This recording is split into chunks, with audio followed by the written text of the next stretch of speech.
Adenium, desert रोज या रेगिस्तानी गुलाब, इसको बहुत सारे नामों से जाना जाता है। ये स्पेशली गर्मी में बहुत ज्यादा ब्लूम करता है। वैसे तो ये पूरे साल ही ब्लूम करता है। सर्दी में 1-1.5 महीने के लिए इसकी फ्लावरिंग बंद हो जाती है। जैसे आजकल हर पौधे में बहुत सारी वैरायटी आती है। एक ही जैसे बिंका रहता है सदाबहार, उसमें हाइब्रिड बिंका रहता है, देसी बिंका रहता है, प्री बिंकल रहता है, बहुत सारी वैरायटी रहती है। वैसे ही ये प्लांट भी है, इसमें भी बहुत सारी कलर वैरायटी रहती है। लेकिन नॉर्मल तौर पर जो है ओबेसम और अरेबिकम बहुत ज्यादा आपको गार्डन में देखने को मिलेंगे। लेकिन इन अडेनियम के पौधों की पहचान इस तरीके की देसी वैरायटी के अडेनियम से ही हुई है। इस तरीके के अडेनियम रहते हैं, उन पर ग्राफ्टिंग करके नया कलर का ग्राफ्ट चढ़ाया जाता है, जिससे कि देखने को आपको कुछ इस तरीके के रंग बिरंगे फूल मिलते हैं। अब अडेनियम के पौधे में इस तरीके के सिंगल पेटल के फ्लावर आते हैं, जो आप देखेंगे तो ये बहुत ज्यादा ब्लूम करते हैं। छोटे छोटे पौधे में भी इनमें बहुत सारे फूल खिलते रहते हैं। और दूसरे तरीके के इस तरीके से रोजी अडेनियम, जो कि गुलाब की तरह दिखाई देते हैं, मल्टी पेटल होते हैं। रोजी अडेनियम में भी कई सारी वैरायटी रहती है। जैसे कि ये फ्लावर देख रहे हैं, इनके फेस आपको ऊपर की साइड में उठे हुए दिख रहे हैं। और एक ये वैरायटी आप देख रहे हैं, इसका फ्लावर इतना ज्यादा हैवी हो जाता है कि इसका जो फेस रहता है नीचे की साइड में लटका रहता है, जैसे कि झुमके वगैरह रहते हैं, उस तरीके से इसको झुमका अडेनियम कहा जाता है। अडेनियम के इस वाले फ्लावर में कई सारी पेटल रहती हैं। और नॉर्मल रोजी अडेनियम में आप देखेंगे जिनके फेस ऊपर के साइड में रहते हैं, 3 से 4 पेटल रहती हैं। और ये जो झुमका अडेनियम है, इसमें 6 से 7 पेटल आती हैं। इस तरीके के देसी अडेनियम जो रहते हैं, उनमें सीड पॉड बनते हैं पॉलिनेशन होकर। तो जो सीड पॉड रहते हैं, उन्हीं में से सीड निकलते हैं। सीड के आकार कुछ धान की आकृति के रहते हैं, धान की तरह दिखाई देते हैं। तो पौधों को अगर आप तैयार करते हैं सीड से, तो कुछ इस तरीके से तैयार होते हैं। ये 1 साल की सीडलिंग हो चुकी है, जिसको मैं ऐसे ही as it is open terrace garden में ही रखती हूँ। हाँ, यदि इस सीडलिंग की मैं केयर करूँ तो ये अभी तक बहुत अच्छे से ग्राफ्टिंग करने के लिए रेडी हो चुके होते। लेकिन मुझे ग्राफ्टिंग करने के लिए और पौधों की अभी आवश्यकता नहीं थी, इसलिए मैंने इसको रोक कर रखा हुआ है। तो अगर सीड ग्रो करना चाहते हैं तो कर सकते हैं। कोकोपीट और सैंड में सीड का ग्रोइंग मेथड स्टार्ट करिए, जिससे कि आपको रिजल्ट बहुत अच्छे मिल सकें। अब यदि आपके पास में सीड ही नहीं है तो आप कैसे अडेनियम को लगा सकते हैं? तो अडेनियम को आप कटिंग से ग्रो कर सकते हैं। कटिंग से ग्रो करने के लिए आपके पास अडेनियम होना चाहिए, या तो फिर किसी के पास से आपको कटिंग लेनी पड़ेगी। सामने आप प्लांट देख रहे हैं, ये कटिंग से तैयार किया हुआ प्लांट है। आप कटिंग से तैयार किए हुए प्लांट का एक जो बेनिफिट भी रहता है और एक जो लॉस भी रहता है। बेनिफिट ये रहता है कि कटिंग से तैयार किए हुए प्लांट बहुत तेजी से बढ़ते हैं और इनमें फ्लावरिंग भी बहुत अच्छी होती है और इनकी हाइट भी बहुत अच्छी जाती है। अब नुकसान बता देती हूँ कि नुकसान यही रहता है, जब आप सीड से ग्रो करते हैं अडेनियम के पौधे, तो उसमें कॉडेक्स बहुत अच्छा शेप में बनता है। और इसमें कॉडेक्स बहुत टाइम लगाता है, बहुत धीमे धीमे बनता है। जैसे कि आप ये ब्रांच देख सकते हैं, इसमें बहुत अच्छे से कलियां आ रही हैं, पत्तियां एकदम ग्रीन ग्रीन है, चमकीली चमकीली पत्तियां हैं। तो आज मैं ये कटिंग से तैयार पौधे में कुछ जरूरी काम करने वाली हूँ। बारिश का टाइम आने वाला है, बारिश स्टार्ट होने वाली है 8-10 दिन में। आप चाहते हैं कटिंग से तैयार पौधे में अडेनियम का एकदम हेल्दी पौधा बना रहे, बारिश में खराब ना हो, उसमें बहुत सारे फूल कलियां आते रहे, तो जो काम मैं करने वाली हूँ आप भी कर लीजिए। अब यदि आप अडेनियम लगाने के शौकीन है तो इस चीज का ध्यान हमेशा रखिए कि अगर आप अडेनियम को अपने गार्डन में ऐड कर रहे हैं तो आपके यहाँ पर फुल सनलाइट जरूर आनी चाहिए। अगर 2-3 घंटे की सनलाइट आती है तो आप अडेनियम को अपने गार्डन में मत लगाइए, मैं यही बोलूंगी, क्योंकि आपका पैसा वेस्ट हो जाएगा। अभी आपका अडेनियम चल जाएगा, लेकिन रेनी सीजन में और विंटर में आपका अडेनियम जवाब दे देगा, बिल्कुल भी ग्रो नहीं कर पाएगा। इसलिए उसका कॉडेक्स भी खराब हो जाएगा, श्रिंक हो जाएगा, उसके बाद में उसमें गलन की समस्या आ जाएगी। और यदि आपके यहाँ पर 5 से 6 घंटे की अच्छी चटक धूप आती है तो आप अडेनियम को जरूर अपने गार्डन में ग्रो करिए। आप चाहते हैं कि अडेनियम आपके गार्डन में बहुत अच्छे से चलता रहे, उसका कॉडेक्स बहुत अच्छे से हेल्दी रहे, तो आपको हमेशा याद रखना है कि पॉट तो आपको बहुत बड़ा बिल्कुल भी नहीं लेना है। छोटे से छोटा पॉट लेंगे तो अडेनियम कभी भी खराब नहीं होगा। जैसे कि आप ये मेरा प्लांट देख रहे हैं, ये देखने में बहुत ही छोटा सा आपको दिखाई दे रहा है, लेकिन आप देखिए इस पर मैंने ग्राफ्टिंग करी है। और ग्राफ्टिंग करने के बाद में इसमें जो फ्लावर आते हैं वो इस तरीके के फ्लावर आते हैं। इसी में से ब्रांच लेकर मैंने उस पर ग्राफ्ट किया था। और ये है इसका मदर प्लांट, आप जिसको मैंने फ्लावर दिखाए ये वही प्लांट है। और देख सकते हैं इसमें बहुत सारी ब्लूमिंग हो रही है। इसमें मैंने आपके साथ में प्रूनिंग भी शेयर करी थी और उसके बाद में इसमें फर्टिलाइजर भी शेयर किया था। तो इस तरीके से छोटे छोटे पॉट में आपको लगाना है। आपको देखना है कि आपका प्लांट कितना बड़ा है, उसी हिसाब से आपको पॉट का चुनाव करना है। जैसे आप देख सकते हैं ये मेरा येलो कलर का अडेनियम है, इसमें आप देखिए इसमें छोटा सा पॉट का ही, नर्सरी पॉट का यूज किया गया है। या फिर यहाँ सिंगल पेटल व्हाइट कलर के अडेनियम का पौधा देख सकते हैं आप, बहुत ही ज्यादा बुशी पौधा है। और पॉट आप देखिए कि कितना छोटा पॉट है। वैसे अडेनियम के लिए इसी तरीके के पॉट होने चाहिए, फैले हुए पॉट होने चाहिए, लेकिन उनकी ऊंचाई कम होनी चाहिए।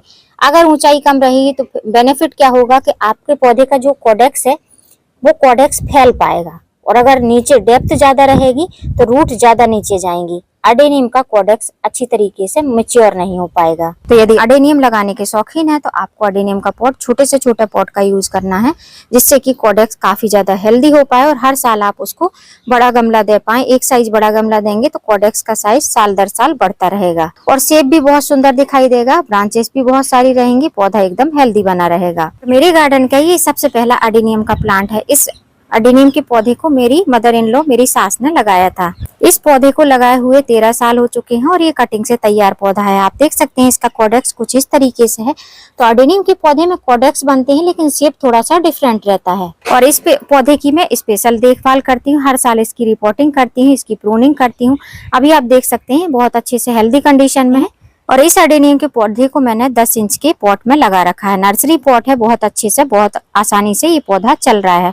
और कैनोपी भी आप देख सकते हैं बहुत ही हेल्दी प्लांट बना हुआ है। इस पौधे की रिपोर्टिंग मैंने फरवरी महीने में ही कर दी थी, लेकिन इसकी प्रूनिंग मैंने अभी 1.5-2 महीने पहले ही करी थी, जिसके कारण से आप देख रहे हैं आप इसमें नई नई ब्रांचेस दिखाई दे रही हैं। तो कहने का तात्पर्य यही है कि अगर आप अडेनियम लगाना चाहते हैं, सीड नहीं मिल रहे हैं, तो आप कटिंग से तैयार कर लीजिए। कटिंग से तैयार करने पे भी बहुत अच्छा सा कोडेक्स बनता है, बहुत हेल्दी रहता है पौधा, और पौधे में बहुत अच्छी से फ्लावरिंग होती है, पौधा बहुत अच्छा बूसी रहता है। और सबसे बड़ी बात, लोग चले जाते हैं दुनिया से लेकिन उनकी निशानियां रह जाती हैं, जैसे कि ये पौधा मेरे गार्डन में अभी तक चल रहा है। अब वैसे तो मैंने कटिंग का प्रोसेस का वीडियो आपके साथ में इस वाले अडेनियम के वीडियो के पहले वाले अडेनियम के वीडियो में शेयर किया है। करना कुछ नहीं है, इस तरीके से लेगी लेगी ब्रांच हो, अगर आपके पास में इतनी बड़ी भी ब्रांच है अडेनियम की, इतनी बड़ी, तो उसको भी आप कटिंग से ग्रो कर सकते हैं। तो आप कितनी भी बड़ी ले लीजिए अडेनियम की कटिंग, और उसको आपको सैंड और सॉइल के मिक्स में कुछ भी नहीं मिलाना है, सैंड मिलाना है, सैंड ज्यादा रखना है, सॉइल कम रखना है। और नीचे आपको या तो फंजीसाइड लगा लेना है, जहां से इसमें से स्वैप निकलेगा काटने के बाद, या आप नेल पेंट लगा दीजिए, या फिर एलोवेरा जेल लगा दीजिए। लगाने के बाद में एज इट इज आप इसको कटिंग को लगा दीजिए मिट्टी में, और पानी पहले से डाल के रखना है मिट्टी में। उसके बाद में इसको थोड़े से इनडायरेक्शन लाइट में ओपन टेरेस में ही रखिए। जैसे कि मैंने आपके साथ में इस वीडियो के पहले वाले वीडियो में कटिंग का वीडियो भी शेयर किया था, पूरा प्रोसेस बताया था अडेनियम केयर का। तो देखिए ये कटिंग अभी लगी हुई है और पत्तियां बिल्कुल भी इसकी सूखी नहीं है। तो इस तरीके से आप भी कटिंग ग्रो कर सकते हैं। एक कटिंग से तैयार पौधा ये भी था जिसमें मैंने आपके साथ में रिपोर्टिंग शेयर करी थी। अभी आप देख सकते हैं इसकी ग्रोथ बहुत अच्छे से हो रही है। सिंगल पेटल रेड कलर के अडेनियम में बहुत ही सुंदर दिखाई देते हैं। लेकिन इस वाले पौधे की मैं रिपोर्टिंग नहीं करने वाली हूँ, इसमें मैं कुछ जरूरी काम करूंगी जो आपके साथ में शेयर कर देती हूँ। पौधे की रिपोर्टिंग कब करी जाती है? जब वो रूट बाउंड होता है। अभी आप इस गमले को देखेंगे, नीचे करती हूँ इस गमले को, तो देखिए इसमें कहीं से भी आपको रूट बाउंडिंग की प्रॉब्लम नहीं दिख रही है। तो इस अडेनियम को हम रिपोर्ट नहीं करेंगे। इसको हम रिपोर्ट कब करेंगे? जब नीचे से आपको इसमें से रूट दिखाई देने लगे। और अगर अभी रिपोर्ट कर देंगे तो पौधे की ग्रोथ बहुत अच्छी होगी, लेकिन ये जो ब्रांच है ये थिकनेस नहीं आएगी, तो फिर इसका कोडेक्स मोटा दिखाई नहीं देगा। अब नॉर्मली जब हम पौधे की कोई भी फर्टिलाइजर वगैरह देते हैं, कोई भी काम करते हैं, तो हम मिट्टी की गुड़ाई करते हैं। अडेनियम में आपको ये काम बिल्कुल भी नहीं करना है। अगर छोटा सा पौधा है तो उसमें बिल्कुल भी आपको खुरपी वगैरह कुछ भी ट्राई नहीं करना है। क्या करना है, हाथ से इस तरीके से फिंगर से आपको मिट्टी को थोड़ा सा ढीला करना है, क्योंकि रेतीली मिट्टी रहती है, भुरभुरी मिट्टी रहती है, तो आराम से ऐसे मिट्टी ढीली हो जाती है।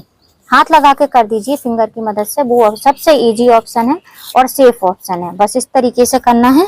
उसके बाद में देखना है कि हमारे पौधे को किस प्रकार के पोषक तत्वों की कमी हो रही है, कौन कौन से पोषक तत्व हमको देने हैं। तो यहाँ पर आप ये फ्लावर देखिए और फ्लावर का पैटर्न देखिए किस तरीके से हो रखा है। ऐसी समस्या बोरोन की कमी से होती है, तो बोरोन की कमी पूर्ति करने के लिए हम इसमें देंगे सीविड ग्रेन्यूल्स, जो कि लिक्विड फॉर्म में भी आता है। इस फर्टिलाइजर को देने के बाद में आपके पौधे में चमक रहेगी, पौधे की ओवरऑल ग्रोथ होगी। साथ साथ में जो आपके पौधे में इस तरीके से फटन की समस्या आ रही है, फूलों में फटने की समस्या है, कलियां एकदम फटी फटी सी दिखाई दे रही हैं, ऐसी आपके पौधे में कलियां नहीं खिलेंगी। इस तरीके की कलियां खिलेंगी जैसे कि आप देख रहे हैं। ये फ्लावर बहुत अच्छा है, लेकिन आप यहाँ पर देखिए, यहाँ पर ये फटे फटे फ्लावर हैं। तो ये समस्या बोरोन की कमी से हो जाती है, जिसके कारण से हम इसमें स्पेशल बोरोन पाउडर नहीं डाल सकते हैं, नहीं अवेलेबल रहता है, तो हम सीविड डाल सकते हैं।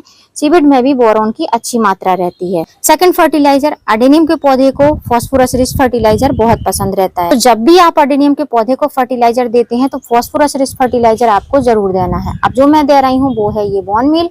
आप दे सकते हैं ऑर्गेनिक डीएपी, जिसको ऑर्गेनिक डीएपी या प्रॉम फर्टिलाइजर कहा जाता है, या फिर केमिकल डीएपी भी दे सकते हैं। 1/2 टेबल स्पून देना है। अगर आप ऑर्गेनिक डीएपी दे रहे हैं तो 1/2 टेबल स्पून दें। अगर आप बोन मील दे रहे हैं तो 1/2 टेबल स्पून दें। अगर आप केमिकल डीएपी दे रहे हैं तो 3 से 4 दाने ही डालना है, इससे ज्यादा दाने आपको इसमें नहीं डालना है। मैं तो बोलूंगी 2 ही दाने डालिए, बस बहुत ज्यादा है। अब फास्फोरस रिच फर्टिलाइजर डालने से क्या होता है कि आपका ये जो ब्रांच है, ये ट्रंक अच्छा मजबूत रहेगा, हेल्दी रहेगा। जब ये मजबूत रहेगा तो आपके पौधे की ऊपर के साइड में ग्रोथ बहुत अच्छी रहेगी। पौधा ऊपर के साइड में जो ब्रांच बनाएगा उनकी थिकनेस रहेगी, और ब्रांचेस ऐसी लगी लगी सी बिल्कुल भी नहीं रहेंगी, एकदम स्टेबल खड़ी रहेंगी ब्रांचेस। अब मैं तीसरा फर्टिलाइजर और देने वाली हूँ। तीसरे फर्टिलाइजर में मैं यूज करने वाली हूँ कंपोस्ट खाद, जिसको किचन कंपोस्ट कहा जाता है।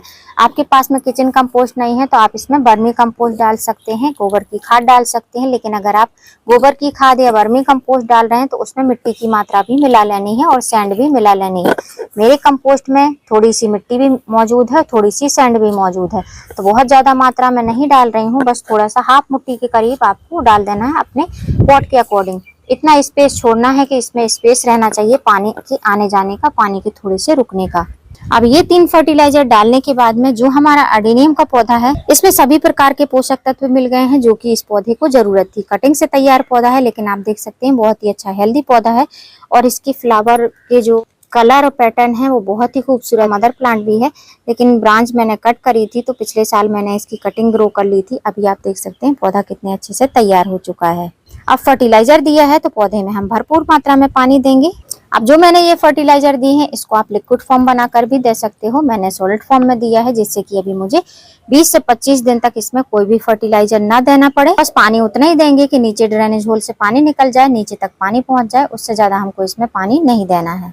एक बार ही थोड़ा सा पानी दिया, देखिए ड्रेनेज होल से पानी निकलने लगा है। तो इस तरीके की मिट्टी बनाएंगे, इस तरीके की सॉइल मिक्स, और ऐसे पॉट में अगर अडेनियम का पौधा लगाते हैं तो बारिश में, पूरी बारिश अगर ओपन में भी रखा रहेगा अडेनियम का पौधा तो कभी भी खराब नहीं होगा, क्योंकि मेरे सारे अडेनियम ओपन टेरेस में ही रहते हैं। अभी आप देख सकते हैं इनकी हाइट काफी ज्यादा हो गई है, तो 2-4 दिन में इनको जो बड़े बड़े से अडेनियम है इनको प्रून कर दूंगी, तो इनमें काफी ज्यादा ब्रांचेस भी हो जाएंगी, और ब्रांच रॉट की समस्या भी बारिश के टाइम में नहीं आ पाएगी।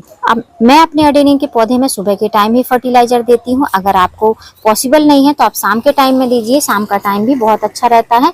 और इस टाइम पर अडेनियम के फूल जो रहते हैं वो लंबे टाइम तक नहीं खिल पा रहे हैं, तो जैसे ही फेड हो जाते हैं इनको आपको टाइम टू टाइम हटाते रहना है। उम्मीद करती हूँ फ्रेंड वीडियो हेल्पफुल रहा होगा। वीडियो यदि अच्छा लगा हो तो वीडियो को लाइक करना, चैनल पे न्यू है तो चैनल को सब्सक्राइब करना बेल आइकन के साथ। फिर मिलूंगी किसी नई वीडियो में नए टॉपिक के साथ, तब तक के लिए हैप्पी गार्डनिंग।